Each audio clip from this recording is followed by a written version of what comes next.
Produksi rokok Indonesia melesat pada Juli tahun ini. Produksi rokok Januari-Juli juga menjadi yang tertinggi dalam 3 tahun terakhir. Data Direktorat Jenderal Bea dan Cukai Kementerian Keuangan menunjukkan produksi rokok pada Juli 2024 mencapai 28,58 miliar atau melonjak 11,6% dibandingkan Juni. Produksi juga naik 2,8% dibandingkan periode yang sama tahun lalu.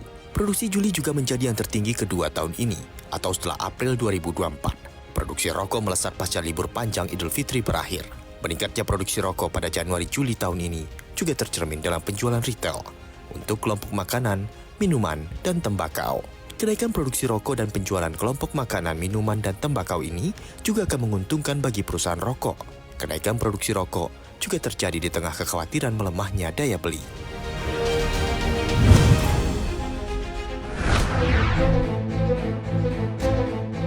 Bank Indonesia melaporkan kinerja penjualan eceran pada Juli 2024 diperkirakan meningkat. Dari data indeks penjualan real Juli 2024 tercatat penjualan eceran mencapai 212, tumbuh 4,3% secara year on year. Meski begitu, jika dilihat lebih lanjut, penjualan eceran Juli lebih rendah dibandingkan bulan sebelumnya, mengalami kontraksi 7,4%.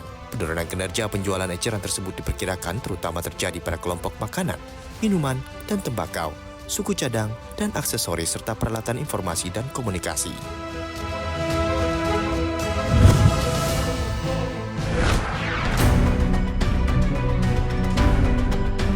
Direktur Utama BPJS Kesehatan Ali Gufron Mukti mengungkapkan besaran iuran peserta Jaminan Kesehatan Nasional JKN berpotensi naik seiring dengan adanya pemberlakuan kelas rawat inap standar atau KRIS mulai 30 Juni 2025 mendatang.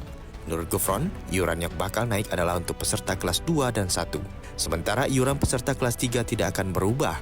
Meski belum dapat memastikan besaran kenaikan iuran dan waktu implementasinya, Gufron menegaskan tarif iuran BPJS Kesehatan tidak akan dibuat single tarif, sehingga setiap kelas peserta akan tetap membayar sesuai dengan porsinya. Untuk aturan kenaikan iuran pun, Gufron mengakui akan diatur dalam peraturan presiden atau Perpres.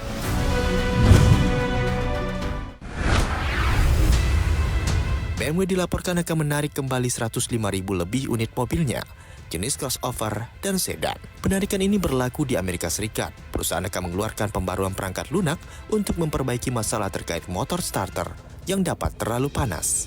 Hal tersebut juga diumumkan Badan Keselamatan Lalu Lintas Jalan Raya Nasional Amerika Serikat. Beberapa mobil yang akan ditarik diantaranya BMW X5, X7 produksi 2019 hingga 2020, sedan seri 3 tahun 2020, sedan seri 7 tahun produksi 2020-2021, bahkan edisi Coupe seri 8 produksi 2020. Terkait adanya rencana penarikan ini, belum ada tanggapan langsung dari BMW.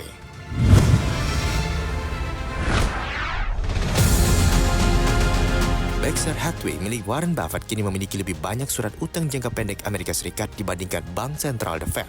Berkshire Hathaway memegang 234,6 miliar dolar Amerika atau sekitar 3.727 triliun rupiah dalam bentuk surat utang pemerintah Serikat jangka pendek. Angka ini tercatat hingga akhir kuartal kedua 2024. Menurut laporan pendapatan perusahaan yang terbaru, jumlah ini meningkat 81% dibandingkan akhir 2023. Sementara itu, kepemilikan T-bill The Fed pada 7 Agustus 2024 dan hingga saat ini tercatat 195,3 miliar dolar Amerika. Total kepemilikan utang yang dimiliki Federal Reserve yakni 6,61 triliun dolar Amerika atau sekitar 105,03 kuadriliun rupiah.